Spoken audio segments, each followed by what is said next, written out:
like, what do you think about like just influencer marketing in general, like right now, how it is in the country? Because I don't even know where what to does begin. that even mean? Hold on. I have the perfect sound effect for that. Oh, let's talk about it. Let's talk about it.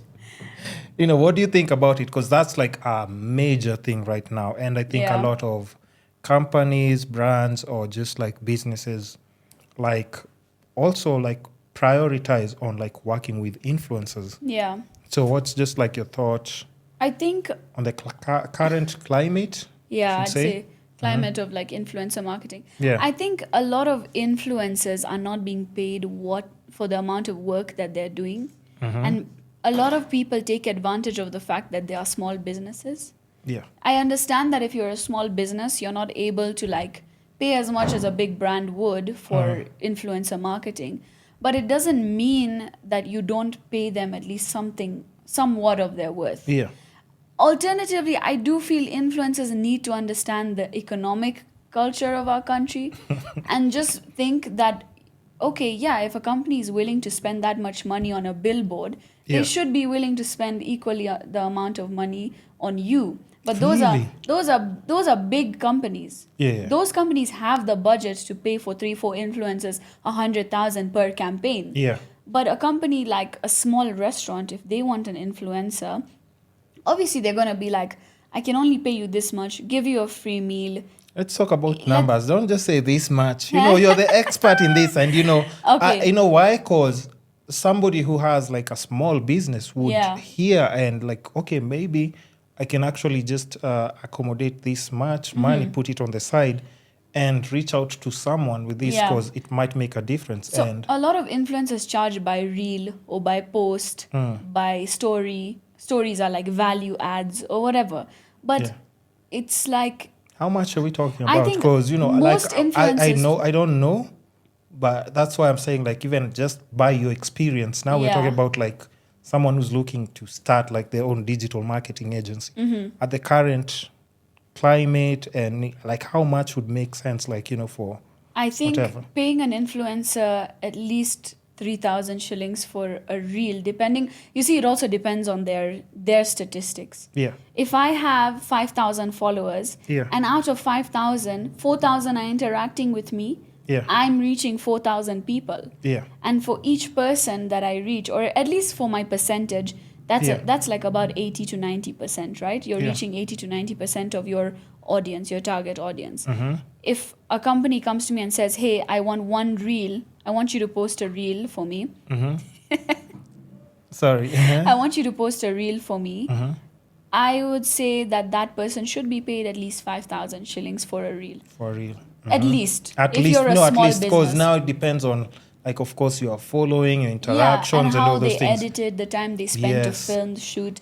So like not only the 5,000 shillings, but like let's say it's a restaurant. Yeah. You pay them 5,000, give them the free meal, Yeah. and then on top of that, you cater for their transportation. Yeah. Like you can't just expect them to like show up and Yeah. within that 5,000, let's say if I'm in Parklands and Mountain View, there's a restaurant that they want me to go. Yeah. That Uber will cost me like 600, 700 Or you're going to shillings. Siokimau. Yeah, exactly. It will cost me at least, let's say minimum 500 shillings. Yeah, Okay. yeah. I've already spent 1,000 shillings of my payment on true. transport. Okay. Then I have 4,000 shillings left. From that 4,000, I have to pay influencer tax of 15%. Now that's also another People are thing. paying influencer tax. Influencers pay 15% tax now. Hey, this is an official thing. This is an official thing. What? Yeah, I don't know if you've seen it, but like influencers pay tax as well. And I think it's not 15%, 5%. Sorry, Okay, 5%. My mistake. Okay. They pay 5%. Because I don't know tax. about those numbers. Yeah, anyway, so I had to actually figure this out because a lot of influencers that I was linking with people yeah. were telling me, hey, listen, by the way, my prices have gone up a bit because there's tax now. So obviously the 5% tax now gets added to that. So out of that, let's say they're left with 3,800, 900 shillings like Yeah. that, right? Yeah. And then out of that, they'd probably save about 2,000 shillings and then spend like 1,900. Yeah. So like you're for doing all of that and then you edit Yeah. Not only are you editing, but you're using your devices, your camera, whatever, to do all of that work. So at least 5,000, then you add value adds like food, transport. Because that's like even, you have to remember you're also using like your image and likeness as you well. are. Just to You are represent. representing a brand. You're representing I'll give you an example. Yeah. I recently did my hair at a salon, and I honestly I wasn't really happy with the services, and I was influencing for them, right? Oh. They dyed my hair, they bleached my hair, and I'm not going to name names because that's not my thing. I'm not planning on like ruining someone's business, but I did communicate with them, and I told them, my hair's going through a lot of damage, and like I hate to say I told you so, because I did tell them so. Yeah. But I can't influence this, I can't like sugarcoat my influencing for this. If somebody asks me what my experience was like, I will be honest, but in a very sincere way, because I understand it's a small business. Yeah, you don't want to ruin small businesses. Because maybe it was just a bad day. It's not like a regular thing. It might not be a regular thing, but Yeah. I'll give my personal experience and my honest opinion. Where you wanted me to post a reel, I posted a reel, you paid me for it. Simple. Done. Apart from that, I got a free hair treatment. Fair enough. But like at the same time, I'm not... Maybe that's why it was for free. I'm not interested in like trying to ruin people's small businesses. Yeah, because we're still having this conversation, and you can feel free to have this conversation or not. It's up to you. Yeah. Because you've talked about like your personal approach on how like, if you're part of, let's say you're an influence strategist or whatever we can call it in this like conversation. How do you think about like, so people who like, maybe go to extremes, like, if they are not satisfied, like, with a business and something, and they've been posting about them, they just pull up with a phone like this and and ask you like, I feel like I know what you're talking about. Like, your business, but because it's not just once. We see it like occasionally a lot, yeah. with people who go on stories and rant, but there are people who prefer to take a more personal approach, I think the personal approach. And okay, so yeah, what do you think about your business? And it's like, I think the personal approach is always the most professional approach. And I learned this lesson very young. I visited my community temple, the Sikh temple in Makindu, a few years back. And instead of approaching the issue privately and personally, I hopped onto like the petition bandwagon. And so basically this was the situation. Yeah. They didn't allow my driver to sleep in the vicinity. Okay. At that time, the management was not doing a good job. Yeah. They didn't allow our driver to have a room over there, even though the rooms are free. We were just there for a night, and we were leaving. Yeah. They didn't allow our driver, and I got really aggravated.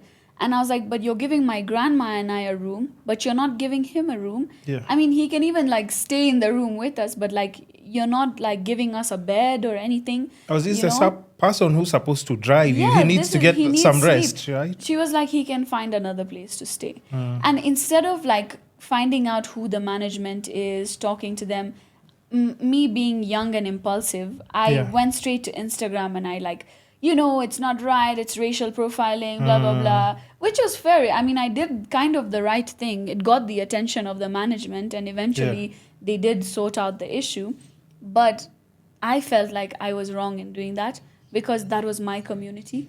Because you acted with your emotions at the time. I acted with my emotions, yeah. But it's also not something that I was invalid for acting the way I did. It was a very valid reaction to what was happening. Yeah. Alternatively, there's people who like will just go out there and like invalidly just like make accusations and like I'm just gonna have some water.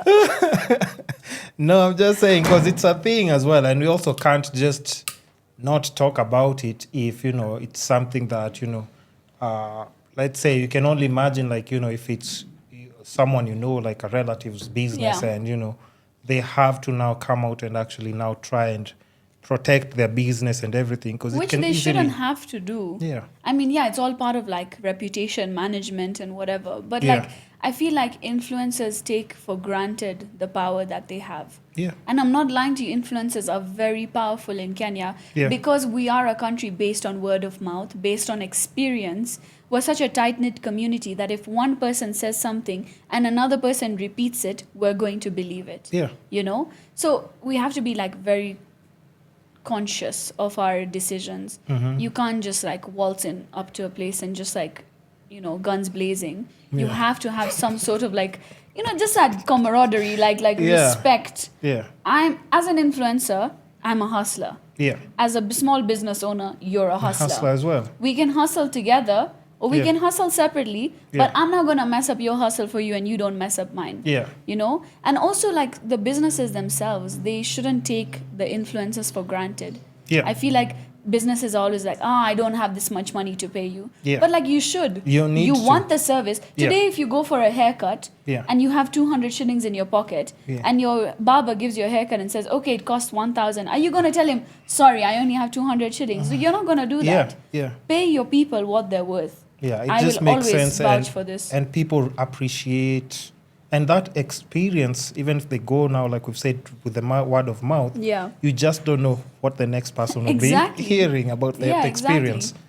So I know, I mean, influencers, you know, please, you know, just do your thing, but also just be mindful at times because you just... I mean, it's very human to make mistakes as well, you know. We all make mistakes in life, but how you show your remorse for those situations also matters.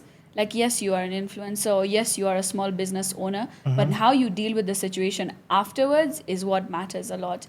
And also you don't want other companies or people think that you're just a ticking time bomb because they're like, yo. You feel like you're walking on eggshells. This person is coming here, just say we're closing, we're shutting down, we've gone for lunch, yo. Because I think it's going to cost us more by just letting them in. So, you know, we don't want that as well. Yeah. And also just don't make it bad for other people who are trying to do kind of the same thing that you're doing, right? Yeah, and I feel like a lot of businesses will now like steer away from using influencers as a form of marketing because they feel like I'm leaving my company's vision in the hands of someone external, someone who's not bound by contract to me, although there are instances where there will be a contract, but like those are larger scale influencers, but like someone who's not bound to me by contract, just by our transaction.